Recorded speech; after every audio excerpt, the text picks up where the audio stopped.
Main task at hand seems to be expanding beyond violent felonies the police pursuit policy, and also clarifying how local law enforcement treats perceived undocumented people.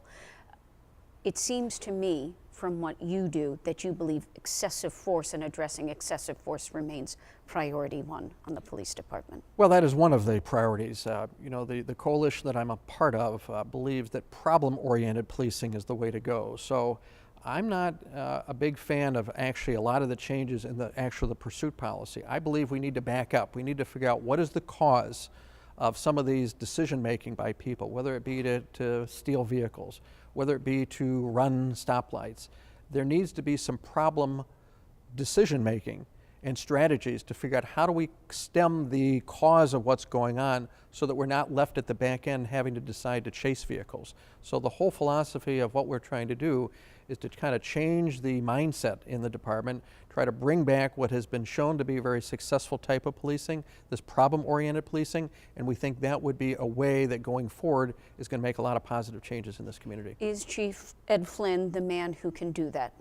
He and obviously the Fire and Police Commission. The Fire and Police Commission are the ones that actually set the policies and procedures, but they have to then be implemented by the chief, both from the top down as well as from the officers coming up.